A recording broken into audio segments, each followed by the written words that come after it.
श्री जी का जो श्रृंगार है, जैसे श्री जी की सबसे सुंदर कोई रहती है तो वो केश है। हाँ। केशों की जब चोटी बनाई जाती है, वेणी बनाई जाती है और खुद साक्षात ठाकुर जी बनाते। जी।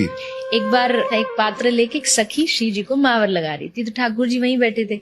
ठाकुर जी बोले मैं भी लगाऊंगा। तो सखी ने टेढ़ा टेढ़ा कन्हैया को देख के बोला, तुम गैया चराने वाले ग्वारिया आदमी, तुम क्या जानो श्रृंगार क्या होता है। हाँ। ठाकुर जी बोले ना, मैं तो लगाऊंगा। डायरेक्टली सखी ठाकुर जी को आदेश नहीं देती, पहले श्री जी से पूछते क्या करे। ये मांग कर रहे हैं कि आपका श्रृंगार करना चाह रहे हैं, क्या करे। तो श्री जी कुछ नहीं, हल्की सी अपनी बोह, जो उनकी बोहें होती है, उससे इशारा दे देती है कि एक्सेप्टेड बुला लो। तो सखी बोलती है चलो तुमको आज्ञा मिली, पर हम गारंटी दे रहे हैं तुम लगा नहीं पाओ। ठाकुर जी बोले ऐसे कैसे। बोले हम श्रृंगार जानते हैं। बोले लगा के दिखाओ।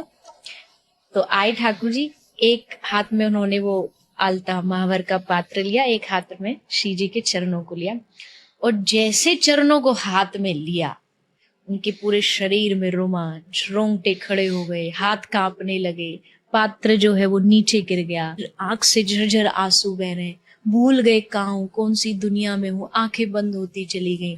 एक सखी बोली लाओ मैं लगाती। अब उस सखी ने महावर लगाना शुरू किया, आलता लगाया, एक चरण में लगाया, दूसरे तक भी नहीं पहुंच पाई, उसकी भी वही हालत हो गई। कहते हैं ना जैसे करंट हुआ, आप छुओ तो वो पास होता है, तो शरीर में श्री जी का वही शक्ति है, वही प्रेम की शक्ति है। थोड़ी देर बाद उसको भी जगाया गया। अब उसने पूछा मैंने एक चरण में तो लगा दिया, एक में नहीं लगाया, पर पता नहीं चल रहा कौन सी में लगाया कौन सी में नहीं, कैसे पता लगाए। बोले आलता का रंग तो दिखता है, लाल होता है।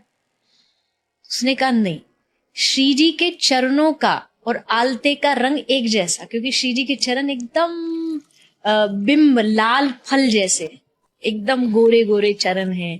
कैसे डिसाइड करें निर्णय की एक में लगा एक में नहीं। बोली दोनों चरणों को हाथ में लेके देखो, जो भारी है समझो उसमें आलता लगा। मतलब आलते का रंग भी श्री जी के चरणों में लगता है तो उससे भी चरण भारी हो जाते, इतने कोमल श्री किशोरी जी के चरण।